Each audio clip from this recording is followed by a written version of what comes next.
Ok. Eh bien, bonjour à tous, bonjour d'être là et merci d'être là si nombreux. Et ce dont on va parler, incessamment sous peu, est quelque chose qui va, comme je disais tout à l'heure, vous être utile. Vous être utile parce que ce qu'on va voir exposé, ce sont des faits qui vont vous permettre de devenir des leaders d'opinion sur le sujet islamique et de montrer aux gens que ce qui se passe en ce moment en France. Alors bien sûr, ils ont une espèce de boule au ventre, ils se disent « Waouh, ça n'a pas l'air très agréable, on sent que ça ne va pas dans un très bon sens », mais ils ne savent pas argumenter. Et très souvent, on ne sait pas argumenter, et parce qu'on ne sait pas argumenter, parce qu'on n'est pas informé par les médias, on n'est pas informé par la société française sur la réalité de ce qui est en train de nous arriver, on a recours à des arguments qui sont maladroits, parfois faux, souvent imprécis, et en tout cas peu efficaces. Notre travail, et ça je le répète et je le dirai tout le temps, et c'est urgent, il y a un travail urgent à faire dans notre pays sur convaincre les gens qu'il est nécessaire, non seulement utile, mais nécessaire et indispensable de rentrer dans l'activisme et de faire nous-mêmes ce que normalement nos élites devraient faire. Sauf qu'aujourd'hui nous sommes gouvernés par des élites traîtresses qui travaillent sciemment à la destruction du pays et à l'introduction de l'islam. C'était l'occasion, ce matin j'ai participé à une émission radio sur Radio Courtoisie où on a parlé de ça, du projet Macron de créer l'islam de France. En réalité c'est un mensonge, on ne crée pas l'islam de France pour résoudre un problème, on est dans la énième tentative d'installer institutionnellement avec financement l'islam dans ce pays, avec le concours du gouvernement et évidemment on compte sur votre argent pour faire ça. Voilà.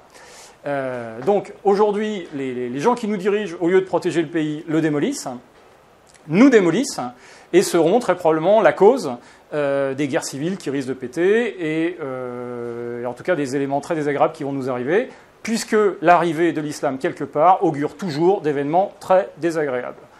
Si vous n'en êtes pas convaincu, demandez à un Égyptien ce qui est arrivé chez eux, demandez aux Libanais ce qui est arrivé chez eux, demandez à toutes les personnes chez qui l'islam est arrivé, ça c'est toujours très mal fini pour les gens qui étaient là à l'origine.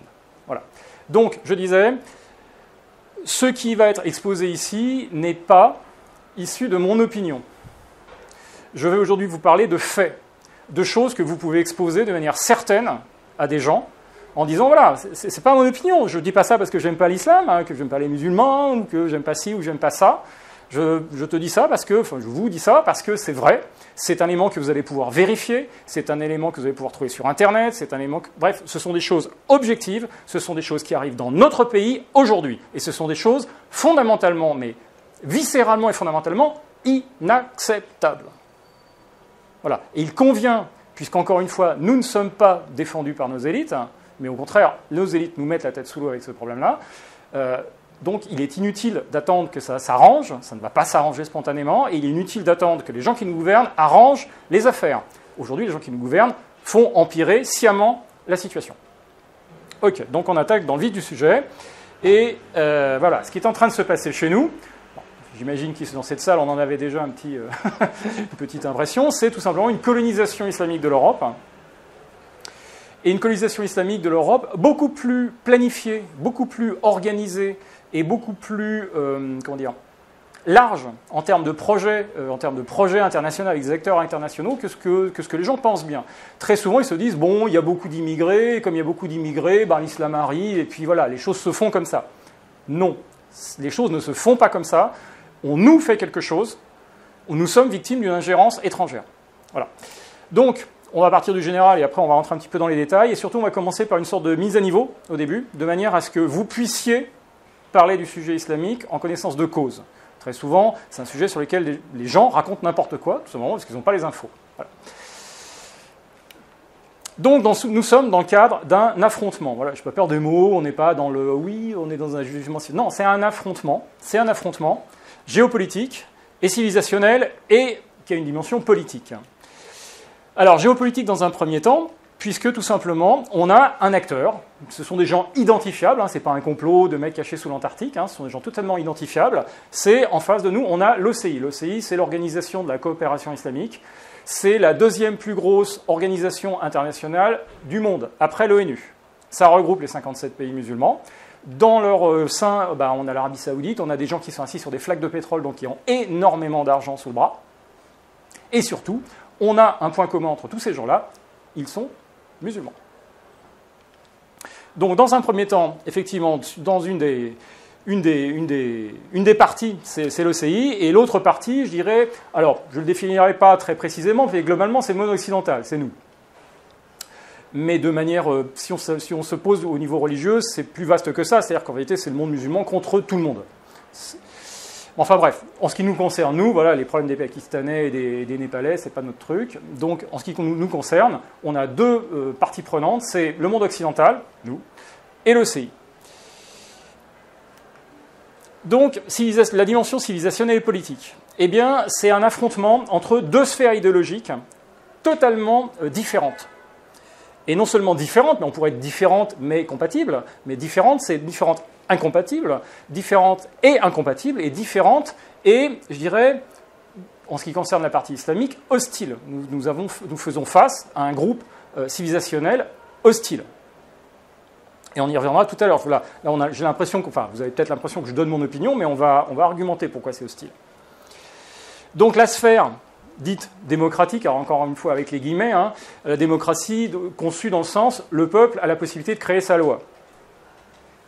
Et l'autre sphère, qui est la sphère théocratique islamique, dans laquelle les gens sont soumis à la charia. On va revenir dans les définitions sur la mise à niveau au niveau de la charia de ce que c'est.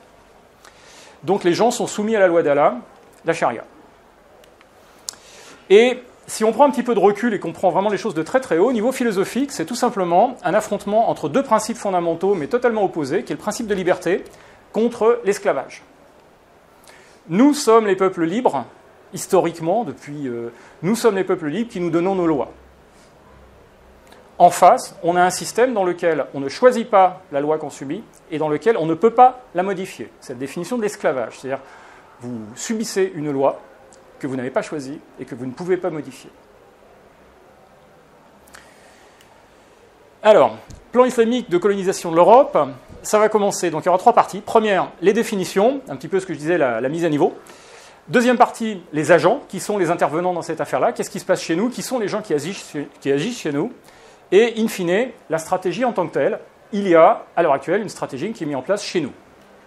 Alors, on attaque avec les définitions. On commence par un gros morceau, mais un morceau qui est absolument indispensable, dont on ne vous parle jamais dans les médias. On vous parle de l'islam, on vous parle des religions, on vous parle de tout un tas de trucs, mais on ne vous parle jamais de la charia. Jamais. Ce n'est pas des hommes politiques qui vous disent on a un problème, il y a des gens qui arrivent avec la charia chez nous. Mais c'est pourtant ça, le fond du problème. Le fond du problème, il est là. On a des gens qui arrivent avec un système, la charia. Alors, qu'est-ce que c'est que la charia? Alors, la charia, c'est un système total. C'est vraiment un système global, sociétal total, qui comprend un droit spécifique, une éthique, la soumission, et un comportement spécifique qui va avec. Bon, si vous n'êtes pas convaincu que les musulmans ont un comportement spécifique, c'est que vous ne regardez pas à la télé, que vous vivez sous un caillou. La charia a des caractéristiques qui sont fondamentales et qu'il est absolument important de comprendre, sinon on ne comprend rien à ce qui nous arrive. Alors, là, ce n'est pas, encore une fois, mon opinion. Ça, c'est simplement un résumé de ce que disent les textes musulmans d'eux-mêmes. C'est-à-dire que ça, c'est la définition de la charia selon elle-même. Les textes de charia, voilà. Ça, c'est un manuel de charia, certifié par l'université Al-Azhar. C'est un manuel de charia. Voilà. Donc ça, je vais vous faire un résumé. Alors bon, il y a 1200 pages, donc je ne vais pas vous faire les 1200 pages, mais ça a été un résumé rapide, mais du contenu essentiel de ce qu'il y a dans ce bouquin. Donc, la charia est un système qui se définit lui-même comme supérieur. Pourquoi supérieur? C'est très simple, parce qu'il a été décidé par Dieu. La charia est une émanation de la volonté divine, donc elle est nécessairement d'essence supérieure, en tout cas largement supérieure à ce que peuvent décider des oiseaux qui sont élus pendant 5 ans. Ça, c'est certain, de leur point de vue, il n'y a pas de l'eau. Elle est immuable. Il faut savoir que la révélation islamique s'est faite du vivant du prophète Mahomet, qui s'est lui-même déclaré comme étant le sceau des prophètes, donc le dernier des prophètes.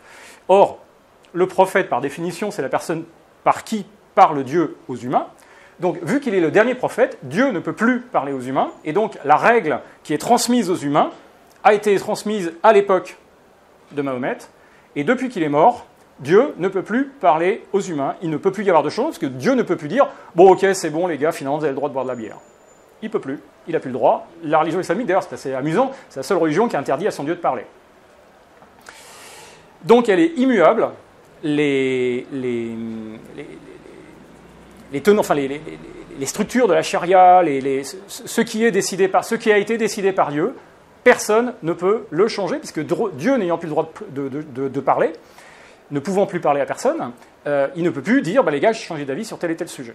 Donc ce qui a été révélé est révélé, point barre, terminé, c'est fini, ça ne bougera plus. Et surtout, personne n'a l'autorité pour modifier la loi de Dieu. Quel est l'humain, effectivement, qui pourrait avoir l'autorité en disant mais finalement non, Dieu a tort, on va changer ça. Ça n'existe pas. Elle est insécable. Alors, insécable, c'est un truc fondamental. Encore une fois, ça, vous ne l'entendrez jamais dans les médias, vous ne l'entendrez jamais dans la bouche des experts, vous ne l'entendrez jamais à la télévision, nulle part. Et pourtant, c'est quelque chose d'absolument fondamental. C'est-à-dire, elle est insécable. Qu'est-ce que c'est qu'insécable? Quelque chose qu'on ne peut pas couper, quelque chose qu'on ne peut pas séparer. Si vous voulez une petite visualisation, c'est ça. C'est un bloc de granit. Voilà, c'est un bloc. Donc, la charia, quand on rentre dans le système de la charia, quand on considère la loi de la charia, qu'on considère surtout qu'on doit y obéir, on est obligé d'obéir à tout. On ne peut pas en refuser un petit morceau. Nous, les Occidentaux, on a un côté très libéral avec la religion. Comme disaient les Anglais, on fait du pick and choose, c'est-à-dire on choisit, ça se le fait, ça je le fais pas, ça m'arrange, ça m'arrange pas. Et globalement, il n'y a pas de conséquences, personne ne va venir vous tuer. Dans l'islam, ça ne fonctionne pas comme ça. Dieu a dit, il faut faire ça, ça, ça, ça. Vous n'avez pas le droit d'en enlever un morceau. C'est pour ça que Tariq Ramadan, quand il fait son débat avec Sarkozy, ne dit pas on va supprimer la lapidation. Il dit on va faire un moratoire. On va attendre un petit peu. Mais on ne va pas l'enlever. Rien n'est enlevable. C'est un bloc. Et il faut comprendre toutes les lois, tous les règlements islamiques issus de la charia comme un ensemble cohérent. C'est-à-dire que quand vous voyez une petite bonne femme dans la rue avec son voile islamique, quand vous voyez une barquette de viande halal dans un magasin, c'est de la charia.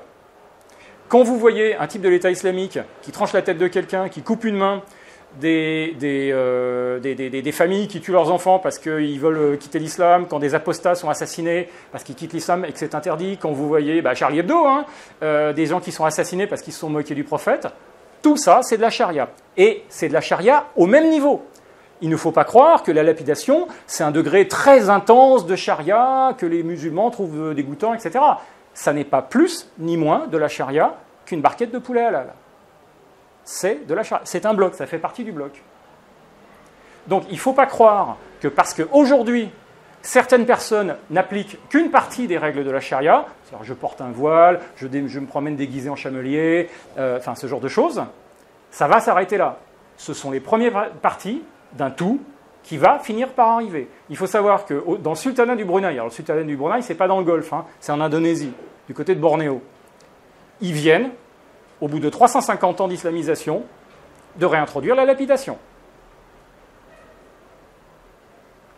Ça finit par arriver. Il dit, parce que d'ailleurs le sultan a dit, voilà, maintenant la société a suffisamment évolué, maintenant on peut clore le travail et introduire les dernières choses qui manquaient, notamment la lapidation. Donc ne croyez pas qu'en cédant sur un point, vous allez faire des gens heureux. Ok, allez-y, construisez une mosquée. Ok, allez-y, portez votre voile. Ok, allez-y, mangez du halal. Non, ça c'est juste une marche. Et après, une fois que vous avez concédé la première, ils vont demander la deuxième, puis la troisième, puis la quatrième. D'ailleurs, si vous ne croyez pas, regardez la situation de la France il y a 30 ans. Combien de voiles, combien de mosquées, combien de magasins halal, combien de nanas en niqab, combien de djihadistes exportés. C'est quelque chose qui arrive pas à pas chez vous. Et d'ailleurs, c'est ça la définition de l'islamisation. Donc, la charia est insécable. On ne peut pas en refuser un morceau. Quand on rentre dans le système de la charia et qu'on se dit, voilà, finalement, ma vie doit être gérée par la charia et on doit appliquer la charia, au début, peut-être que vous avez quelqu'un qui, sincèrement, pense que la lapidation, non, quand même, c'est un petit peu chaud. Mais peut-être que lui pense ça. Mais la génération d'après, peut-être que les gens diront, quand même, la lapidation, ça fait partie des règles. Et ça finira par arriver. Donc le fait que vous ayez aujourd'hui des musulmans sincères qui vous disent « Mais non, quand même, l'islam, c'est un truc de paix », peut-être ils le croient. Sauf que c'est pas grave, on s'en fout de ce qu'ils croient. C'est pas parce que quelqu'un ignore les règles de football qu'il joue n'importe comment au foot que les règles de football n'existent pas. Les règles, elles existent et elles seront appliquées.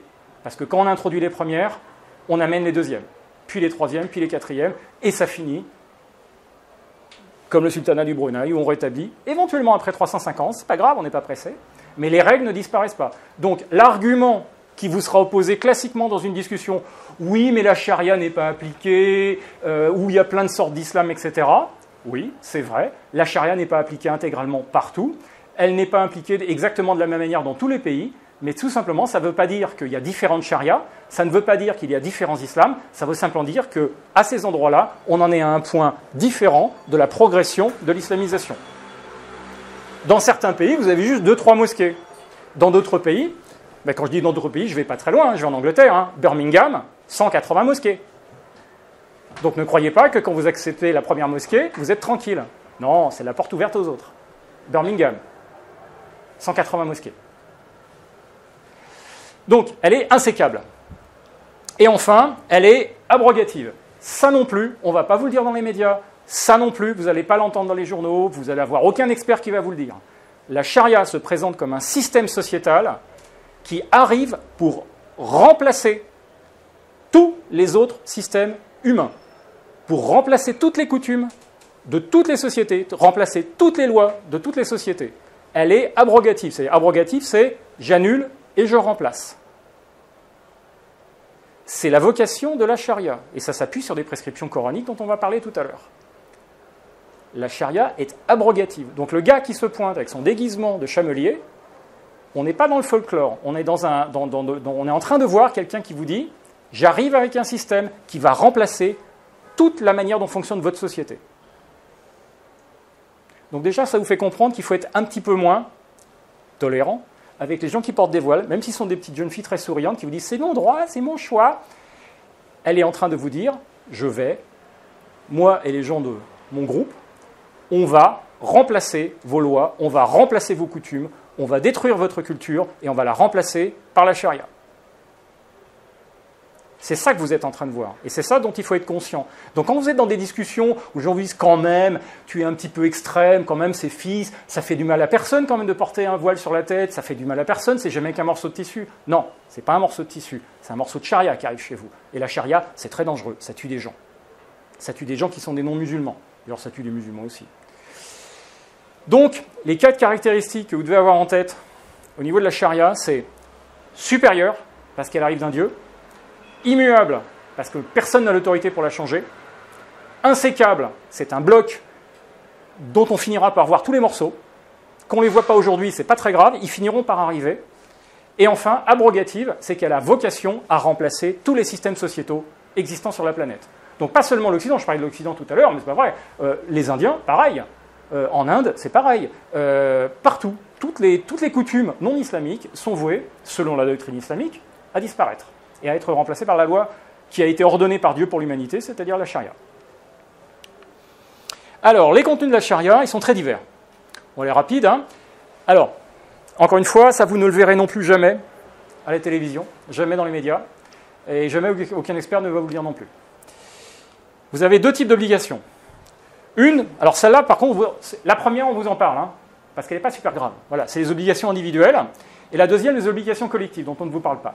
Donc les premières, c'est les obligations individuelles que vous connaissez probablement tous, c'est-à-dire la charia, la déclaration de foi, il n'y a de Dieu que Dieu et Allah et son prophète. Donc ça fait de vous un musulman. Les 5 prières par jour. La zakat, c'est-à-dire alors, aujourd'hui, on nous pipote en nous parlant d'aumône. C'est l'aumône musulmane. Non, ce n'est pas l'aumône, c'est un impôt islamique. N'oublions pas, la charia et le système islamique est un système politico-religieux. Ce n'est pas une religion. Donc, surtout, quand on parlait de l'islam, arrêtez de dire la religion. L'islam est une religion, la religion islamique. La religion des musulmans, ce n'est pas une religion. C'est une idéologie suprémaciste, antidémocratique. C'est un objet politique. D'ailleurs, principalement politique. Alors, évidemment, il y a une composante religieuse dedans, parce qu'on vous dit, si vous obéissez à l'ordre islamique, vous allez avoir le Club Med. Mais c'est un système essentiellement politique, puisqu'il formate la société. Donc la zakat, c'est l'impôt islamique, puisqu'il est prévu dans l'idéologie islamique que les musulmans doivent contribuer monétairement au fonctionnement de l'État islamique. Le ramadan c'est de la charia, c'est une obligation musulmane. Et enfin, le pèlerinage. En théorie, ça serait faire au moins une fois dans sa vie le pèlerinage à la Mecque. Alors ça, c'est les trucs qu'on vous dit toujours, mais l'islam, c'est ça. Alors évidemment, ça ne paraît pas très méchant. Voilà une petite déclaration comme ça, des prières de temps en temps, un petit peu de sous qu'on donne à la mosquée, le ramadan, c'est le côté pâtisserie de la charia, hein. Et puis le pèlerinage, bon, après tout, ils ont bien le droit de se balader. Voilà, maintenant, les choses dont on ne vous parle pas, mais qui sont des obligations. Alors, obligation collective. Je définis précisément ce que c'est qu'une obligation collective. Une obligation individuelle, c'est une obligation qui tombe sur chaque individu. Individuellement, chaque personne a l'obligation de faire ça. L'obligation collective, c'est une obligation qui tombe sur un groupe de gens. C'est-à-dire que les obligations qui vont être listées sont des obligations qui incombent au groupe. Individuellement, vous n'avez pas toujours nécessairement, vous, à faire la chose, mais il faut que le groupe duquel vous faites partie, donc le groupe de musulmans dans lequel vous êtes, génère cet effort et fasse cette obligation, sinon toute la communauté est en état de péché. Donc, obligation collective, avoir des chefs musulmans. Alors, pourquoi avoir des chefs musulmans? On est en parfaite logique avec ce que je disais tout à l'heure, puisque le système islamique étant un système supérieur, les musulmans ne peuvent pas être commandés et fonctionner selon les règles d'un système inférieur. Donc les chefs, les gens qui commandent les individus musulmans, doivent être musulmans, parce que sinon ça voudrait dire que des non-musulmans, qui donc appliquent des systèmes inférieurs et abrogés, auraient autorité sur les musulmans, ce qui est évidemment inacceptable. Donc les musulmans doivent avoir des chefs. Ils doivent avoir des juges. Alors, la charia, c'est aussi un droit. Il y a du droit islamique. Aujourd'hui, actuellement, dans le monde, il y a des universités, il y a des tribunaux islamiques dans le monde islamique, ils apprennent du droit islamique. Il y a du droit. Par exemple, couper la main des gens, c'est pas un truc de fou. C'est quelque chose qui est prévu dans des codes, comme ça. Le fait d'obliger sa femme à porter le voile, d'éventuellement d'avoir le droit de la battre, d'avoir le droit de la séquestrer, de l'empêcher de sortir de la maison, etc., c'est codifié. C'est codifié dans des manuels de charia comme ça. C'est du droit, donc il y a un droit. Or, encore une fois, le droit des mécréants a été abrogé par l'islam. Donc le droit des mécréants ne peut pas faire fonctionner des musulmans, puisque c'est un droit inférieur qui est issu de règles votées par des gens, donc ça n'a pas beaucoup de lois, puisque leurs lois, à eux, étaient votées par Dieu, et donc ils ont la nécessité d'avoir des juges. Alors d'où, encore une fois, rappel à la réalité, Angleterre, il y a déjà plus de 100 tribunaux de la charia qui existent, officiellement. En France, ce n'est pas officiel, mais quand même, dans beaucoup de mosquées, il y a des arrangements entre des gens, on va voir l'imam en disant voilà, qu'est-ce qu'il faut faire, etc. Il y a des gens qui donnent du droit. On a aujourd'hui des gens dans les instituts de formation pour les imams qui apprennent le droit matrimonial. Parce que le droit matrimonial islamique n'est pas le même que le droit matrimonial occidental. Voilà. Le fait que, par exemple, les femmes musulmanes n'aient pas le droit de se marier avec des non-musulmans, ce n'est pas une règle du droit français. C'est une règle de droit islamique. Et donc, il l'applique aujourd'hui chez nous. Essayez de vous marier, vous, en n'étant pas converti à une musulmane, ça va être vachement compliqué. Et si elle a des cousins un petit peu fâchés, il faut apprendre à courir vite. Hein. Voilà, donc avoir des juges. Le djihad. Alors, le fameux djihad qui, dans les médias, on nous explique, c'est un effort intérieur sur les passions. Page 599, le djihad militaire est une obligation pour les musulmans. C'est une obligation collective. Alors, le djihad, contrairement à ce que les gens disent, ce n'est pas vraiment une guerre sainte. C'est une guerre légale. Alors, je rappelle que ce livre est un livre de droit. C'est un livre de droit. Et dans le chapitre sur la justice, qui est le livre O, chapitre 9, il y a le djihad. Le djihad fait partie du droit islamique, le djihad fait partie du djihad militaire. Et ils en parlent, ils disent, voilà, le djihad, ça ne veut pas dire, ça c'est les luttes contre les passions, ça c'est le pipeau qu'on vous sort à la télé. Ça n'existe pas, ça. C'est issu d'un hadith qui n'est absolument pas authentique, enfin c'est n'importe quoi, c'est le pipeau pour occidental. Le djihad, c'est la guerre militaire pour imposer l'ordre islamique aux mécréants. Puisque, dans la perspective islamique, c'est comme une offre de la mafia. C'est-à-dire qu'on vous offre l'opportunité de rentrer dans l'ordre islamique, c'est-à-dire convertis-toi, mais en fonction de la réponse, de toute manière, la situation sera la même. C'est-à-dire que si vous dites non, je ne veux pas me convertir, eh bien on vous fait la guerre. Alors bon, il y a des variantes, c'est-à-dire si vous êtes juif ou chrétien, vous avez le droit de vous soumettre à l'ordre islamique, c'est-à-dire de rentrer dans l'ordre islamique avec un statut de dhimmi, donc un statut d'inférieur, dans lequel vous devez vous humilier, obéir aux musulmans, avoir des droits inférieurs. Donc ça, c'est la fameuse tolérance. Mais on dit oui, l'islam, c'est très tolérant. Oui, ça tolère effectivement des juifs et des chrétiens, mais pas sur un statut d'égalité comme nous. C'est pas la tolérance islamique n'est pas la tolérance occidentale.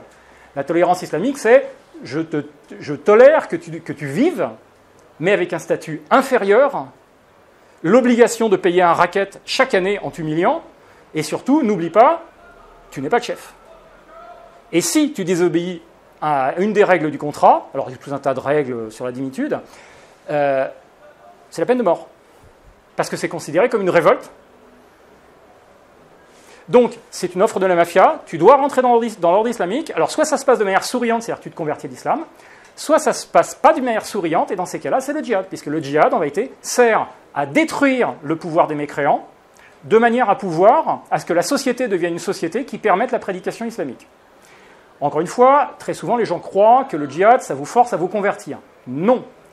Le djihad sert à détruire la puissance des mécréants, à installer une société qui est commandée par les musulmans, de manière à ce que les musulmans puissent vivre avec des chefs et des juges selon leurs règles, ce qui n'aurait pas possible dans une société de mécréants, et surtout qu'ils puissent établir une société dans laquelle la prédication islamique se fasse totalement librement, et que donc, peu à peu, les mécréants soient convertis.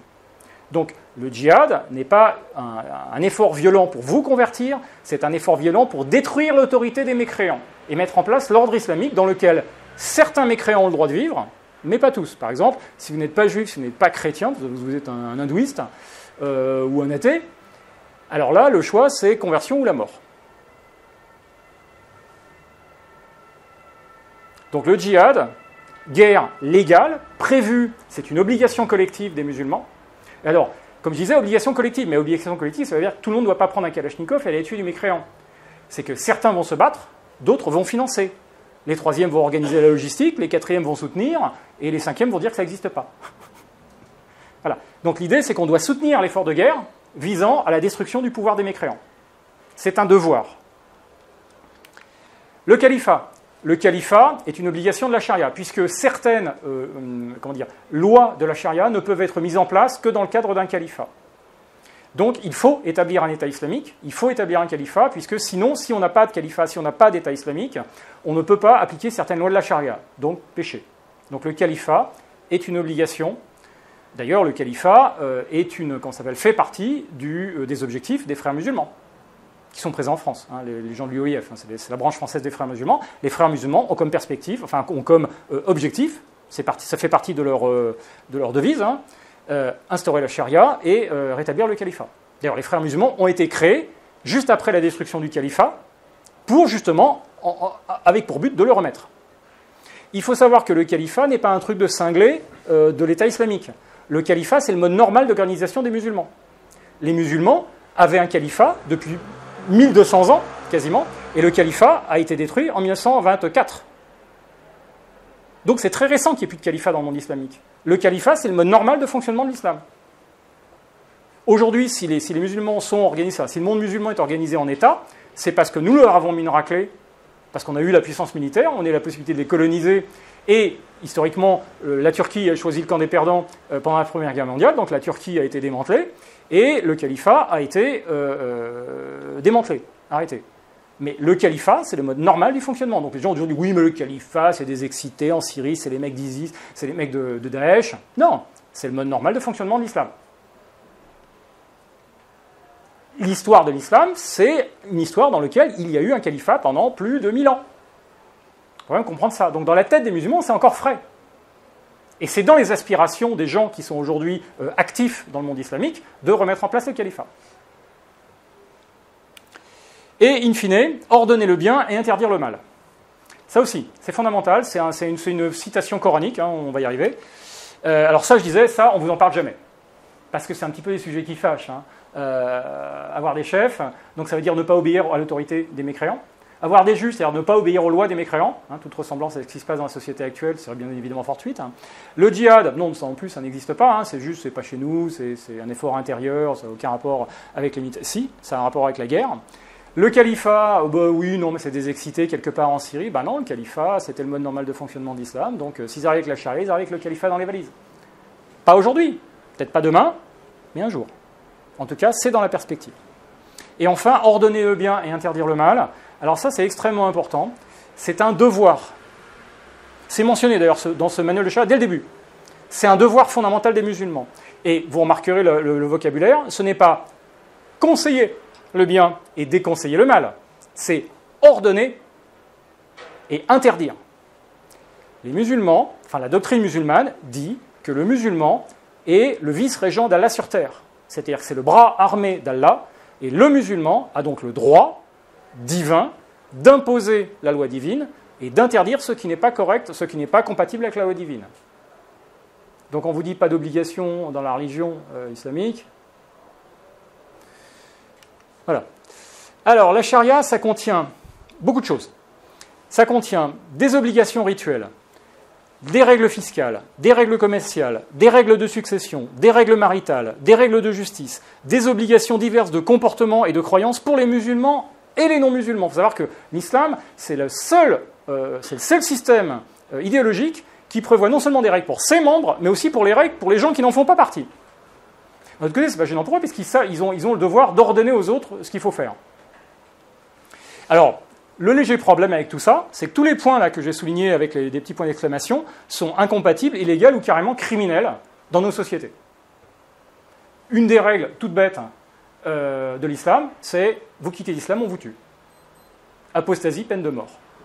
Vous vous moquez de Mahomet, on vous tue. D'ailleurs, ça permet de comprendre dans l'actualité les attentats de Charlie Hebdo. Les attentats de Charlie Hebdo, ce n'est pas un attentat terroriste. C'est une leçon de charia pour les Occidentaux qui n'ont pas compris. On vous l'avait dit, vous n'avez pas le droit de vous moquer du prophète. Vous êtes moqué du prophète, on vous flingue. Vous êtes mort. Et bien je peux vous assurer que toute la presse occidentale a compris la leçon. Ça a très bien marché, c'était une leçon de charia. Sauf qu'on ne vous l'a pas expliqué comme ça dans les médias. On vous dit c'est juste une bande de cinglés qui est un peu énervés, voilà, on a froissé les sentiments des musulmans. Non, c'est une leçon de charia. C'est juste de la charia qui est en train d'arriver de chez vous. Voilà. Alors, la charia, c'est un système qui discrimine. C'est un système fondamentalement discriminatoire, dans lequel vous avez des droits différents quand vous êtes musulman, non-musulman, homme ou femme. C'est un système qui détruit les libertés individuelles. Vous n'avez pas, encore une fois, commandement coranique. Quand Allah et son prophète ont décidé d'une chose, le croyant n'a plus sa liberté d'agir. Vous êtes obligé. C'est un système qui utilise et promeut l'usage de la violence. Dans ce livre, vous avez les 8 niveaux de violence. Ils décrivent les 8 niveaux de violence que vous pouvez appliquer sur les gens pour faire respecter les règles de la charia. Alors ça va du rappel souriant en disant tu sais, tu ne devrais pas boire d'alcool, à l'utilisation de la violence en bande armée. Et c'est enfin un système qui, cerise sur le gâteau, légitime l'esclavage. Là non plus, on ne vous le dit pas. On est en train de faire rentrer en France un système idéologique qui comprend l'esclavage. Rock'n'roll quand même. À une époque, on est en train de nous culpabiliser tous les jours de la semaine en disant vous êtes des méchants blancs, vous avez réduit les gens d'esclavage, vous êtes vraiment la lie de l'humanité, vous êtes vraiment des gens à vomir, vous êtes coupables. C'est un système qui promeut l'esclavage. Il n'y a aucune école doctrinale de l'islam qui a aboli doctrinalement l'esclavage. D'ailleurs, c'est un débat qui a régulièrement dans le monde musulman et qui se finit toujours de la même manière. Ils ont dit, mais on ne peut pas condamner l'esclavage ni l'interdire puisque notre prophète faisait des esclaves et avait des esclaves. Donc si on condamnait l'esclavage en disant l'esclavage est immoral, ça serait une condamnation de notre prophète. Donc, sujet suivant. C'est un système qui comprend l'esclavage. Donc ça, quand même, dans une discussion, je peux vous assurer que ça fait il y a un léger silence en général quand vous sortez ça. Bah oui. D'ailleurs, quand vous remarquez les systèmes, dès que vous avez des gens un peu excités qui remettent des trucs type califat en place, par exemple au Daghestan, en Russie, en Syrie, avec Daesh, qu'est-ce qu'on voit apparaître? Les marchés aux esclaves. Les marchés aux esclaves. C'est consubstantiel à l'islam. En ce moment est en train d'arriver en France un système qui garantit à ses membres le droit de réduire les hommes, et particulièrement les femmes des mécréants, dans certaines conditions, les femmes des mécréants, comme esclaves, et notamment esclaves sexuels. Ça n'a jamais été aboli par aucune école doctrinale. C'est aujourd'hui encore valable. Il y a des cas, donc c'est une idéologie qui arrive chez nous, qui prévoit, dans certains cas, pour ses membres, le droit de réduire les femmes des autres en esclavage. Je peux vous assurer que ça aussi, dans une discussion, ça fait de l'effet. Mais c'est vrai, c'est comme ça.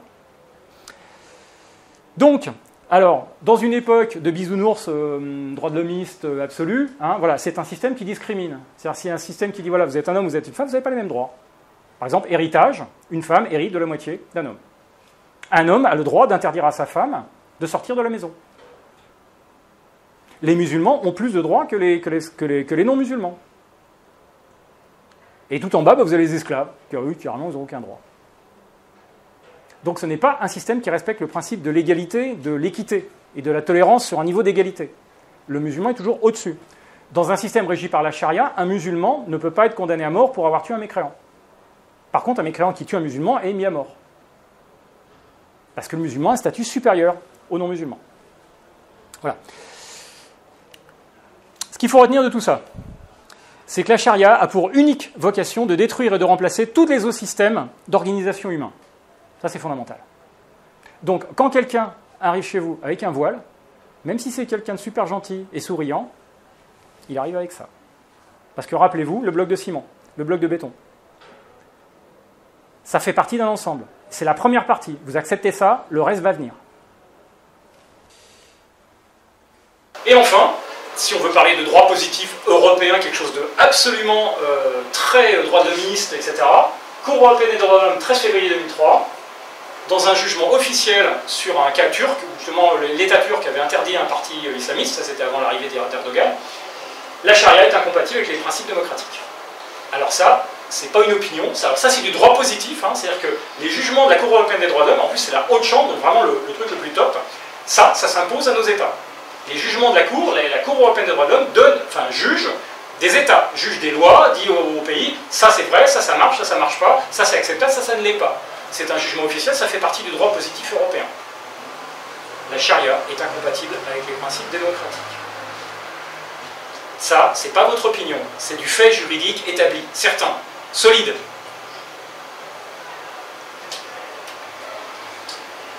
Suite des définitions, l'islamisation. L'islamisation, tout le monde en parle, mais personne ne donne jamais de définition. Ah, il y a trop d'arabes, ou je sais pas quoi, enfin bref. L'islamisation a une définition extrêmement précise. C'est un processus de conquête idéologique qui est politique, sociologique, qui a une dimension politique, sociologique et religieuse. Donc effectivement, il y a du religieux dans l'islam, mais ce n'est pas que ça. C'est très loin d'être que ça. Et donc l'islamisation, c'est un processus qui vise à progressivement soumettre les individus et la société aux règles de la charia. Ce n'est rien d'autre. Ce n'est rien d'autre que ça. Vous voyez du voile, vous voyez de la barquette de poulet halal, vous voyez des mosquées se construire, vous voyez des gens qui font le ramadan, vous voyez des gens qui disent tiens, salam alaikum, vous voyez des gens déguisés en chamelier, c'est de la charia qui est en train d'arriver chez vous. Ça fait partie d'un processus. Ce sont des éléments de charia qui arrivent progressivement chez vous. Historiquement, dans le temps passé, à l'époque où les musulmans avaient la puissance militaire, ça arrivait d'un coup chez vous. C'est-à-dire qu'ils arrivaient avec l'armée, ils cassaient tout, ils disaient maintenant c'est nous les chefs, et la charia est arrivée comme ça. Sauf que là, le rapport de puissance militaire aujourd'hui il est inversé. Ils n'ont pas la capacité de détruire militairement, de nous faire le djihad militaire. Donc qu'est-ce qu'ils font? Eh ben, ils coupent le petit truc, ils coupent la charia en petits morceaux, et ils nous la font rentrer progressivement.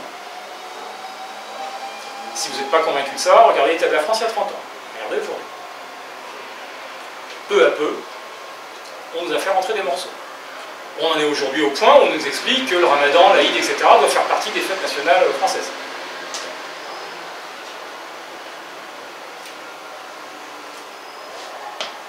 Donc c'est un processus qui vise à la destruction des sociétés mécréantes afin d'instaurer l'ordre islamique. Voilà. Fonctionner selon la charia, c'est rentrer dans l'ordre islamique. Alors, les symptômes, c'est ça, hein.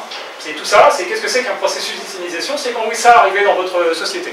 Donc, la disparition du porc dans les magasins, persécution des apostats, les salutations islamiques, des restrictions matrimoniales, des contestations d'usage et de tradition, l'arrivée des mosquées, l'Aïd el-Kébir, le ramadan, le mariage des mineurs, la ségrégation sociale, disparition d'alcool, les fameux crimes d'honneur, c'est-à-dire, tiens, ma fille, elle sort avec un gars qui n'est pas musulman, bah, on la jette par la fenêtre. Mutilation génitale féminine, l'interdiction de la critique de l'islam, le port de la robe islamique, la circoncision, la finance islamique, le halal, les mariages forcés, l'homophobie, etc., etc., etc. Tout ça, c'est de la charia. C'est le bloc dont on parlait tout à l'heure. Ce ne sont pas, contrairement à ce que vous nous faire croire aujourd'hui, c'est pas c'est mon choix, mais c'est juste le port du voile, ou c'est juste le port de la barbe. Non, ça fait partie d'un ensemble. Donc, le côté, oui mais c'est mon choix, non, c'est pas son choix. C'est là, c'est une règle de la charia. C'est pas son choix. C'est un choix qui lui est imposé par un système, qui ne lui donne pas le choix. Alors, les agents. Eh bien, tout à l'heure, je parlais d'un affrontement. Un affrontement, ça veut dire qu'on est en guerre. Si on est en guerre, on a des ennemis. Qui sont nos ennemis? Alors, je disais tout à l'heure, il est important de devenir des leaders d'opinion et d'expliquer les choses aux gens pour qu'ils les comprennent. Mais pour qu'ils les comprennent, il faut aussi qu'ils les acceptent. Donc si vous dites, voilà, les Arabes sont nos ennemis, déjà, vous avez tort, il y a des Arabes chrétiens. Il y a aussi des Arabes musulmans qui ne sont pas, objectivement, pour l'instant, nos ennemis. Ce sont, on verra plus tard, ce sont des idiots utiles. C'est pas vrai. Vous avez généralisé, vous avez dit quelque chose, non seulement d'excessif, mais de faux. Vous avez perdu les gens en face de vous. Parce qu'on vous dit, bah voilà, c'est excessif, tu racontes n'importe quoi, moi je connais le... Voilà, tout le monde connaît son arabe, le petit épicier du coin, machin, qui est gentil. Et c'est probablement vrai. C'est probablement vrai. Donc quand vous dites, voilà, nos ennemis c'est les Arabes, vous avez tout faux. Vous dites quelque chose de faux. C'est faux. Nos ennemis, et là je parle vraiment de termes d'ennemis, parce qu'ils veulent notre disparition, ce sont les propagateurs de charia. Et vous allez être étonné de ce qu'il y a dans les propagateurs de charia. Ça, c'est la vraie... C'est ce que le mot, le vocable que vous devez utiliser. Les propagateurs de charia. Déjà, propagateur, c'est pas un terme très sympa, ça évoque une maladie, ça tombe bien, parce que la charia, c'est un peu comme le cancer. Hein. Donc, nos ennemis, ce sont les propagateurs de charia. Et dans ces propagateurs de charia, vous avez plusieurs catégories. Vous avez des organisations transnationales. Je parlais tout à l'heure des frères musulmans, ils sont présents partout dans le monde. Mais bon, vous avez les tablighs, vous avez tout un tas d'organisations islamiques qui sont vraiment des multinationales islamiques, hein, qui sont présentes un petit peu partout dans le monde. Donc, des organisations transnationales. Ça, ce sont des gens qui font ouvertement la propagation de la charia. Les frères musulmans, c'est leur objectif. Vous avez l'OCI, c'est une organisation officielle, internationale. Elle est composée d'États. Vous avez, alors l'ISESCO, on en parlait tout à l'heure, l'ISESCO c'est une institution, donc un petit peu comme une sorte de ministère, dans l'OCI, qui est chargée, donc ça s'appelle, c'est l'Islamic Educational, Scientific and Communication Organization, c'est-à-dire c'est une organisation qui est l'équivalent du ministre de la Communication, de l'Éducation, des Sciences, voilà, c'est déjà beaucoup, quoi. Et ça, c'est une des institutions de l'OCI, et c'est elle qui met en œuvre la stratégie dont on va parler tout à l'heure, chez nous. Et vous avez donc des organisations comme les Frères musulmans dont je parlais tout à l'heure. Vous avez également des organisations locales, j'appelle organisation locale, organisation de niveau national qui travaillent chez nous. C'est-à-dire des organisations type les mosquées, les centres culturels, des écoles islamiques, les cours d'arabe, les gens qui font des cours d'arabe, les gens qui font des cours de religion, les scouts musulmans, ASBL, parce que c'est un exposé que j'ai fait en Belgique, et en Belgique, ASBL, c'est l'équivalent d'associations. Donc les associations musulmanes diverses, etc. À partir du moment où elles se nomment musulmanes, elles font partie, très clairement, des propagateurs charia. Quand vous faites une association qui fait du kayak, vous dites association pour faire du kayak. Quand vous appelez association musulmane pour faire n'importe quoi, vous êtes une association qui va faire une activité de manière musulmane, c'est-à-dire d'une manière qui est compatible avec la charia, et qui agit objectivement en tant que diffuseur de charia, diffuseur des pratiques, diffuseur du contenu, et diffuseur de la manière d'appliquer la charia. Alors, ce que je cite là, je ne le cite pas non plus par hasard, c'est pas mon opinion, c'est parce que tout simplement c'est mentionné officiellement dans le document qui est publié par l'OCI. Vous avez les idiots utiles et les collabos. Alors, les idiots utiles et les collabos, il y a plusieurs ordres. Vous avez des hommes et femmes politiques, des élus divers. Pas nécessairement musulmans. Quand vous avez un élu qui accepte la construction d'une mosquée, propagateur de charia. Quand vous avez un élu qui donne son argent, comme par exemple René Feltès, un député de la Gironde, qui a donné 50 000 € pour la construction de la grande mosquée de Bordeaux. Idiot utile. Alors il le fait pour du clientélisme, évidemment, c'est pas gratuit, il ne fait pas ça pour rien, mais il contribue à la construction d'une mosquée, donc au fait de répandre la charia dans notre pays. Idiot utile. Alors, je suis sympa quand je dis idiot utile, parce que je présuppose qu'il ne sait pas ce qu'il est en train de faire. Pour certains hommes politiques, il est tout à fait possible qu'ils sachent objectivement ce qu'ils sont en train de faire, et qu'ils le fassent quand même. Donc là, ce n'est pas des idiots utiles, c'est vraiment des traîtres. Enfin, on y ira tout à l'heure. Vous avez les médias. Alors, tous les médias qui vous diffusent de la fausse information à tour de bras sur l'islam. Le ramadan, fête conviviale, gna gna gna, la fausse connaissance que tout le monde a de l'islam et qui est véhiculée par les médias. L'islam c'est un truc tolérant, c'est très divers, pipeau, pipeau, pipeau. Ils aident à la diffusion de la charia. en ne donnant pas les vraies informations et en faisant la promotion d'un système islamique qui contient la charia. Quand on explique que la charia devient une fête traditionnelle française, promotion de la charia. Et ces gens-là, vous le remarquerez, ne sont pas musulmans. Ils ne sont pas musulmans. Et enfin, commerçants et industriels. Eh bien oui, Carrefour, Auchan ou le petit épicier du coin, quand il a un rayon halal dans sa boutique, le gars, il n'est pas musulman, mais il contribue à la diffusion de la charia. Idiot utile. Il n'est pas musulman. Donc vous voyez, ce n'est pas les musulmans nos ennemis. C'est plus vaste que ça. Ce sont les propagateurs de charia, y compris ceux qui ne sont pas musulmans, et ceux qui ne le font pas sciemment. Le petit épicier, il n'est pas là en train de se dire je suis en train de répandre la charia en France. Il se dit simplement je vais faire du business, je vais augmenter ma marge bénéficiaire, je vais faire du chiffre d'affaires. Mais il n'empêche que c'est un idiot utile qui contribue à la diffusion de la charia en France. Et enfin, des gens ordinaires, des musulmans ou pas, bah, par exemple, tout simplement, le gars qui ne sait pas, il va là, il a du poulet, il se dit, oh bah tiens, celui-là il est moins cher, il écrit quoi halal dessus? Oh, ça va être une nouvelle marque. Et il achète un poulet halal. Quand vous achetez du halal, vous payez une taxe à une organisation islamique. Vous contribuez à l'islamisation. Idiot utile.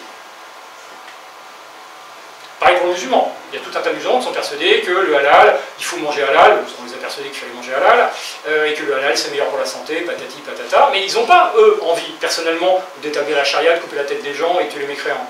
Ce sont des gens tout à fait raisonnables, sympathiques éventuellement, voilà, des gens normaux. Mais ils contribuent à l'arrivée de la charia. Et donc, in fine, à la destruction des mécréants, à la lapidation et à tout ça. Ils ne le veulent pas. Mais ils achètent halal, idiot utile. Donc, propagateurs de charia, musulmans ou pas. Et enfin oui, je passais rapidement, je ne l'ai pas évoqué, mais voilà, ceux qui le font, par contre, en sachant ce qu'ils sont en train de faire, eux, ce sont soit des collabos, soit des traîtres.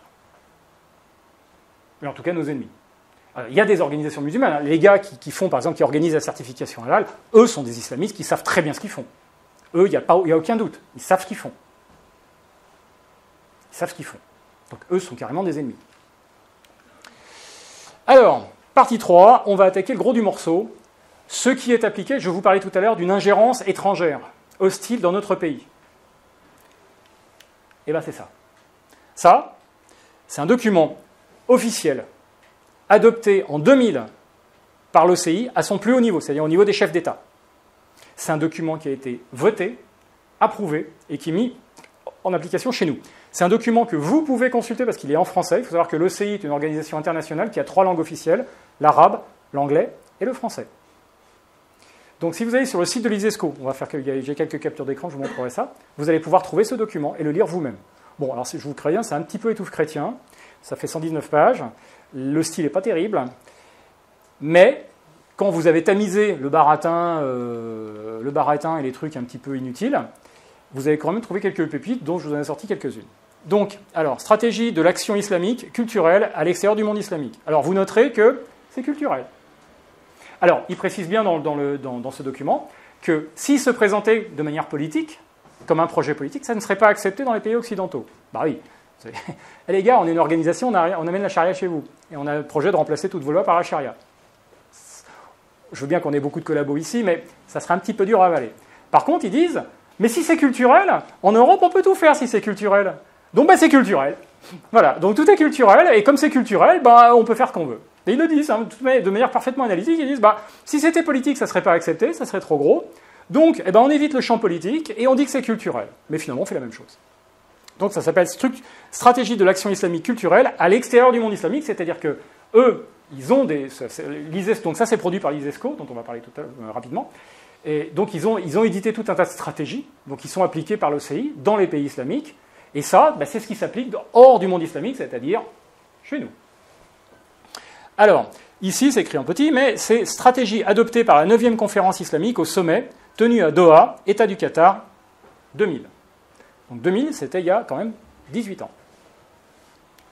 Alors ça, c'est un screenshot hein, du site de l'ISESCO. Alors l'ISESCO, c'est une institution de l'OCI. Donc ça, c'est le siège social à Rabat.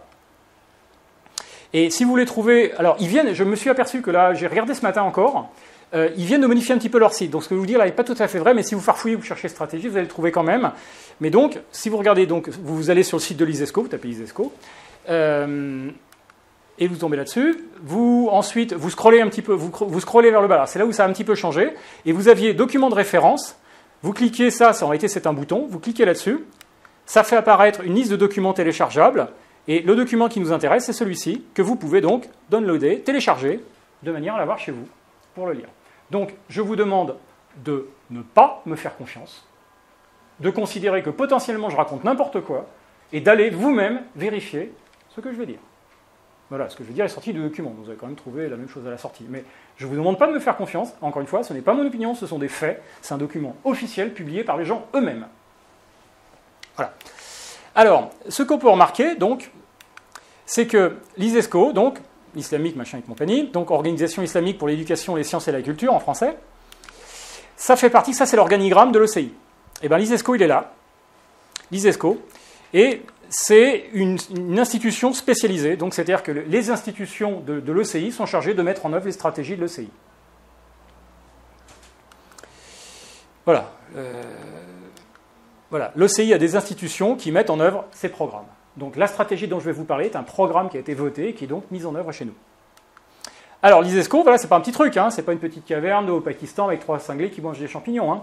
C'est un truc institutionnel, c'est énorme. C'est la plus grosse d'ailleurs institution de l'OCI, la plus importante en nombre. Et voilà, c'est son adresse avec le numéro de téléphone. Donc ça existe. C'est pas un canular, c'est pas un fake news. Ça existe, l'ISESCO. Alors, qu'est-ce qu'on trouve là-dedans? Surtout, qu'est-ce qu'on peut voir? Déjà, dès la page de garde, on voit plusieurs choses. On peut remarquer donc la date, 2000. Et on voit dès les premières pages de l'introduction qu'avant de rédiger cette stratégie, ils ont fait toute une série de consultations en Europe. Donc ça commence du 7 au 9 mai 1993 à Château-Chinon, en France. Donc ensuite, ils vont à Madrid, à Bruxelles, à Zagreb, à Utrecht, à Potsdam, à Grenade, à Milan, à Graz en Autriche. Il faut savoir qu'il y a eu d'autres réunions. Alors ça, c'est les réunions qui concernent l'Europe. Mais il y a exactement la même chose pour l'Amérique du Sud et l'Asie. Donc c'est vraiment un truc mondial. On remarquera que la première réunion se passe à Château-Chinon. Château-Chinon, pour ceux qui ne savent pas, c'est le siège, c'est le QG des Frères musulmans en France. Château-Chinon a été donné par la femme de Mitterrand aux Frères musulmans. C'est un centre de formation dans lequel ils forment les imams et qui est sous la haute présidence et direction de Al-Qaradawi. Al-Qaradawi, c'est le prêcheur vedette des Frères musulmans. C'est le maître à penser des Frères musulmans. On remarquera donc la connexion directe avec les Frères musulmans, ça c'est le logo des Frères musulmans. Et surtout, on remarquera une chose. Première réunion, du 7 au 9 mai 1993. Ça fait 25 ans que ces gens sont en train de mijoter ce qui est en train d'arriver chez nous. Ça fait 25 ans que cette affaire-là est sur les rails. Je vous disais tout à l'heure, ce n'est pas un truc qui arrive comme ça. Ça fait 25 ans que les gens planifient ce qui est en train d'arriver chez nous. Parce qu'il faut savoir une chose, c'est que cette stratégie a été demandée à l'OCI par les organisations européennes, qui se sont aperçues que les enfants musulmans qui vivaient en Occident, en réalité, subissaient une influence occidentale. Ils allaient à l'école, ils fréquentaient des occidentaux, ils allaient à l'école occidentale, ils regardaient les médias, la télévision occidentale, et donc ils prenaient, ils s'acculturaient quelque part. C'est ce qu'on appelle le processus d'assimilation. Et ça les a rendus malades et très inquiets en disant « mais ça va pas du tout. Ça va pas du tout. Ils sont en train de devenir occidentaux, nos mouflets. Il faut faire quelque chose. » Et donc ils ont appelé au secours l'OCI en disant « il faut absolument que vous veniez nous aider pour empêcher ce phénomène d'assimilation. Nous devons rester musulmans, nous ne devons pas devenir des occidentaux. » Alors il faut quand même savoir que les gens qui... Voilà, ce sont les directeurs des centres culturels, des gens qui reçoivent des subventions. Donc c'est vraiment le serpent qu'on a réchauffé en notre sein. Hein. Voilà. Donc ça fait 25 ans que cette affaire-là mijote. Donc 2000, c'est simplement c'est le moment où cette stratégie a été mise au point de manière... c'était une collaboration entre les associations européennes et les gens de l'OCI. Ils ont mis cette mouture en place, ils ont pondu un texte. Le texte a été voté au niveau international et après il est appliqué chez nous. Alors, je vais résumer en vraiment quelques planches très rapides les 119 pages du document. Donc il y a plus que ça, mais c'est vraiment les points principaux. Donc les buts de ces stratégies islamiques sont au niveau individuel, empêcher l'assimilation. Empêcher l'assimilation. et faire en sorte que l'individu applique les règles de la charia. Ça, c'est un extrait. C'est une copie d'écran. Ainsi donc, au niveau de l'individu, la stratégie a pour objectif d'édifier la personnalité de l'être musulman dont les spécificités sont l'engagement à respecter les commandements d'Allah, ses prohibitions, de se parer de l'éthique islamique généreuse et tolérante, c'est écrit par des musulmans, fondée sur le bien, le droit, l'équité, le devoir d'agir dans le cadre de la charia, qui repose sur deux principes, ordonner le bien, prohiber le blâmable. On retombe sur l'intérêt. Alors, le mot charia est présent dans le texte. On vous dit, ça c'est censé s'appliquer chez nous. C'est-à-dire qu'on vous dit, l'engagement donc de l'individu à respecter les commandements d'Allah, ses prohibitions, de se parer de l'éthique, enfin en gros d'appliquer les règles islamiques, qui sont les règles de la charia. C'est écrit, charia, et qui repose sur deux principes, ordonner le bien et prohiber le blâmable. Alors ça on va en parler, c'est maintenant qu'on en parle. C'est un verset coranique, donc le verset 3 de la sourate 3, verset 110. Vous êtes la meilleure communauté qu'on ait fait surgir pour les hommes, vous ordonnez le convenable, interdisez le blâmable et croyez à Allah. Si les gens du livre croyaient, les gens du livre c'est les juifs et les chrétiens, si les gens du livre croyaient, ce serait meilleur pour eux. Il y en a qui ont la foi, mais la plupart d'entre eux sont des pervers. Donc ça c'est pour le vivre ensemble. Donc vous noterez, ordonnez, interdisez. C'est un commandement coranique. Donc on retrouve ce que je disais tout à l'heure. Ordonner le bien, interdire le mal. Les buts de la stratégie islamique au niveau collectif. Eh bien c'est simple. Empêcher l'assimilation, fonctionner selon les règles de la charia. On ne peut pas leur reprocher un manque de cohérence. Screenshot du document lui-même. Au niveau de la communauté tout entière, la stratégie visait à la consolidation des éléments fondamentaux de sa spécificité, islamique donc, aussi bien en ce qui concerne ses conceptions intellectuelles et doctrinaires que ses us et coutumes sociales et morales. Us et coutumes sociales. C'est-à-dire qu'ils vous disent, la manière dont vous vivez chez nous, dont vous vivez chez vous, ça ne nous intéresse pas. Nous, on va fonctionner en conservant nos exceptions intellectuelles et doctrinaires, nos us et coutumes sociales et morales. Donc quand vous voyez des gens qui effectivement refusent le mode de vie occidental, c'est parce qu'ils veulent garder leurs us et coutumes. Au niveau collectif, les buts de cette stratégie sont de coordonner tous les acteurs présents dans les pays européens, tous les acteurs déjà présents. C'est-à-dire que l'idée, c'est de dire, on doit avoir une action qui est efficace, et pour avoir une action efficace, il va falloir coordonner tous les gens qui sont déjà présents en Europe. Et donc la liste des acteurs qui vont coordonner est présente dans le document. Donc, la stratégie de l'action culturelle islamique tend à définir le cadre global pour élaborer un programme visant à protéger l'identité civilisationnelle et culturelle islamique des enfants des musulmans, expatriés donc, et à coordonner. Alors, notez quand même que nous, en France, on considère que les enfants des musulmans sont nos citoyens. Eux, ils désignent les enfants des musulmans qui vivent chez nous, donc éventuellement des gens de 3e voire 4e génération, comme les enfants des musulmans expatriés. D'ailleurs, nous sommes qualifiés de pays hôtes. Nous sommes des pays hôtes. Nous accueillons des communautés musulmanes. Voilà.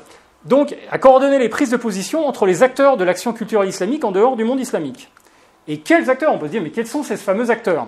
Eh bien, les acteurs sont listés. Ce sont les mosquées, les centres culturels, les écoles islamiques, les cours d'arabe. Et enfin, les cours de religion et tous les lieux de rencontres et d'activités musulmanes. Voilà. Cette stratégie a pour objectif de prendre le contrôle, et de coordonner l'activité de tous ces gens-là.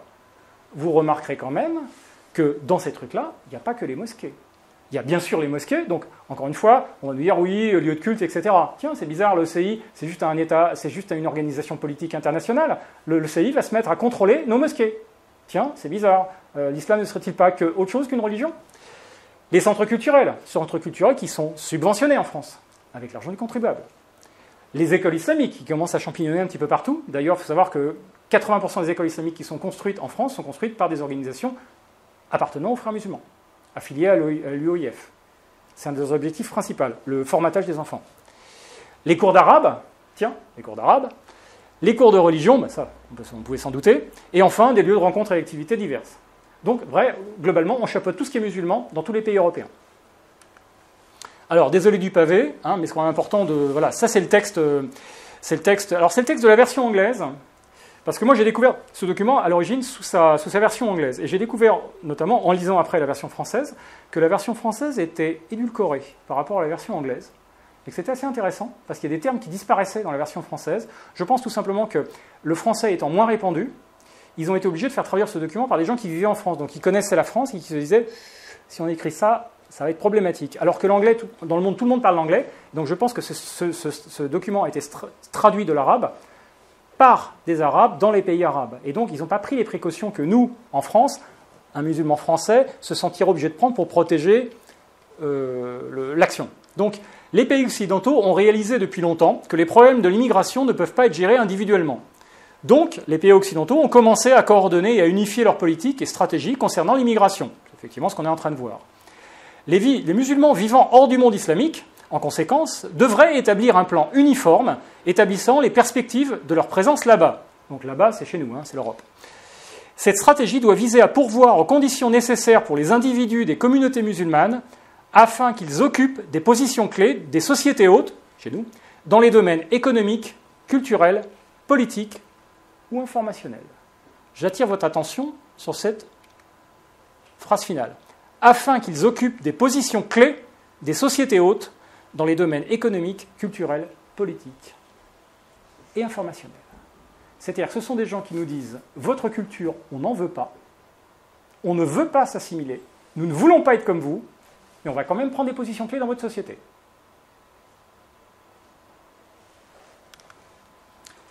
Ça, c'est le paragraphe d'après. Ceci a constitué les principales raisons qui ont nécessité la mise en place d'une stratégie pour une action culturelle islamique spécialement conçue pour les communautés musulmanes vivant hors du monde islamique.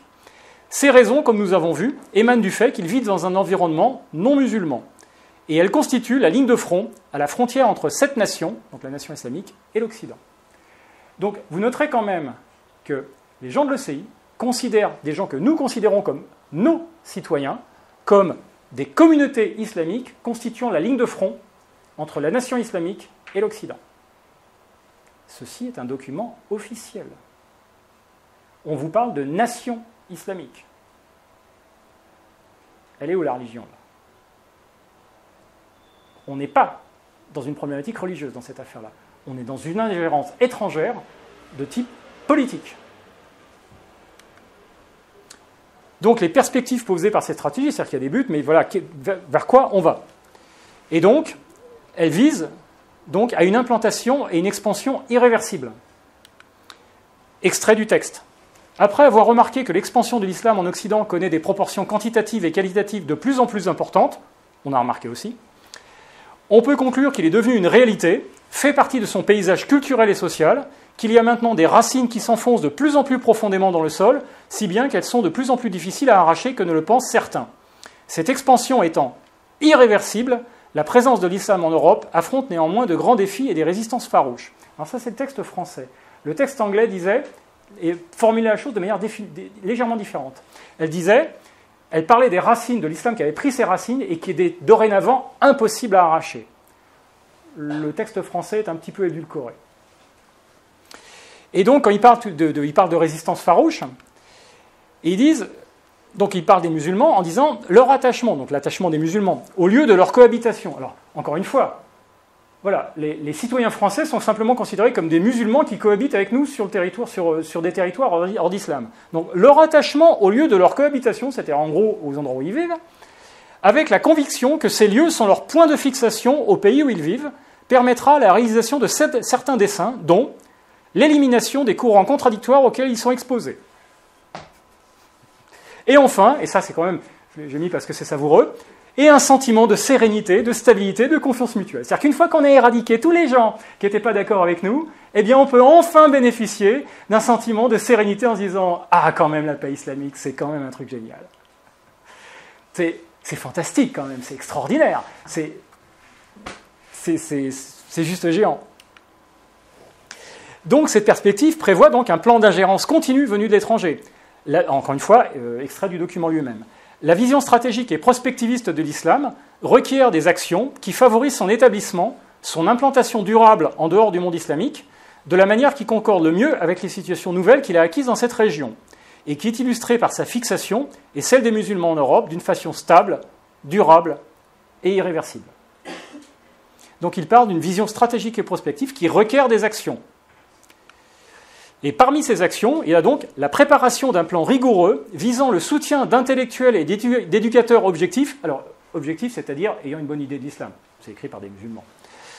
Donc, et d'éducateurs objectifs pour convaincre les autorités éducatives occidentales à suivre l'exemple de la Belgique, de l'Autriche, de la Hollande, de l'Espagne et de la région Alsace, avec un Z, en France, et de certains cantons en Allemagne, et de permettre d'intégrer des cours d'éducation islamique dans les programmes officiels de l'école occidentale. Ceci, en plus de la revendication d'insérer la langue arabe parmi les langues vivantes optionnelles dans les écoles officielles. Toute ressemblance avec un personnage issu de la communauté islamique ayant pris un poste clé dans une société occidentale serait évidemment purement fortuite.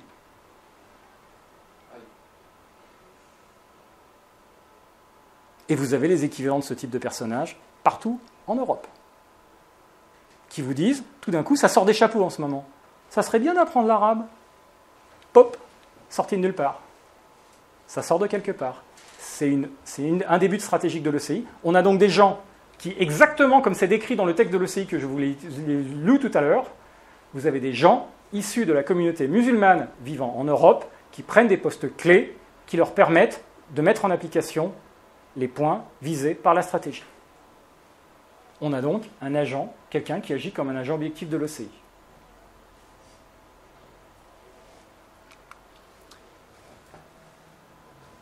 Texte du texte. L'enseignement de l'arabe devrait être étendu à tous les enfants des communautés musulmanes d'Europe, puisque c'est le langage du Saint-Coran et le pilier de l'identité civilisationnelle. Alors vous remarquerez, beaucoup d'identitaires dans la salle, que ce document, si vous le lisez, ne parle que de ça. Ça ne parle que d'identité. L'identité musulmane, notre identité, l'identité. Pas perdre son identité, garder son identité, préserver son identité. L'identité, c'est quelque chose qui est interdit aux Occidentaux, et ce texte ne parle que de ça. L'identité musulmane. Ce texte dit les musulmans ont une identité civilisationnelle différente, distincte des Occidentaux, et le but de cette stratégie est de conserver les enfants des musulmans dans cette identité musulmane en empêchant leur contamination. J'emploie les mots du texte. La contamination culturelle, l'invasion culturelle. Le texte de ce document parle d'immunisation aux valeurs occidentales. Cette stratégie doit viser à pourvoir aux conditions nécessaires pour les individus des communautés musulmanes afin qu'ils occupent des positions clés des sociétés hautes dans les domaines économiques, culturels, politiques et informationnels. Donc on a vu ça. Et alors on pourrait se dire, oui, tout ça c'est bien gentil, mais c'est jamais qu'un bout de papier, peut-être que finalement c'est resté lettre morte et que ça n'a jamais été mis en application. Soit, ok.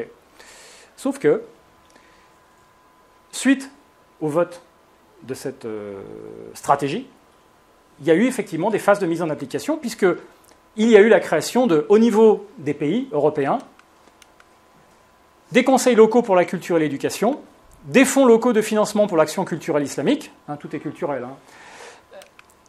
Au niveau international, un conseil supérieur de l'éducation, des sciences et de la culture à l'extérieur du monde islamique, la commission qui comprend la commission des affaires culturelles, la commission des affaires sociales, la commission de l'éducation et de l'enseignement, la commission des affaires prédicationnelles, médiatiques et des relations publiques, la commission des affaires juridiques, administratives et organiques, la commission de coordination de documentation et de suivi, la commission des compétences musulmanes à l'extérieur du monde islamique, et enfin la commission des affaires scientifiques. Puis, au niveau international, le Fonds islamique d'aide à l'action culturelle à l'extérieur du monde islamique, l'Observatoire du suivi et du développement de l'action culturelle islamique à l'extérieur du monde islamique, qui fait des audits et qui voit si l'argent a été bien dépensé. Ah, c'est tout. Ah, mais en réalité, donc, organisation au niveau national, organisation au niveau international et surtout financement. Donc, quand quelque chose est financé, on est certain que c'est mis en application. L'argent est toujours dépensé.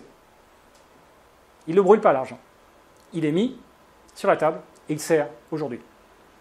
Ce qu'il faut retenir de cette action, c'est qu'il y a des organisations musulmanes implantées dans nos pays qui ont demandé à l'ECI d'agir en Europe pour empêcher les musulmans d'être contaminés. Je dis entre guillemets parce que c'est le texte, c'est le mot utilisé par le document. Donc les enfants musulmans d'être contaminés par les valeurs et la culture occidentale. Une stratégie d'action suite à cette demande a été élaborée puis adoptée. Elle est actuellement mise en œuvre par l'ECI dans nos pays avec l'aval de nos gouvernements. Et des subventions, puisque parmi les acteurs qui mettent en œuvre cette stratégie, il y a des centres culturels, des écoles islamiques qui reçoivent des subventions. L'argent du contribuable va à cet idiot utile. Toutes ces organisations musulmanes participent à ce plan d'ingérence étranger. Les mosquées, les centres culturels, les écoles islamiques, les cours d'arabe, les cours de religion et les associations musulmanes diverses. Cette stratégie d'ingérence étrangère a les buts suivants. 1. Implanter et développer irréversiblement une communauté islamique civilisationnellement étrangère dont les membres rejettent nos valeurs et notre mode de vie au profit de la charia.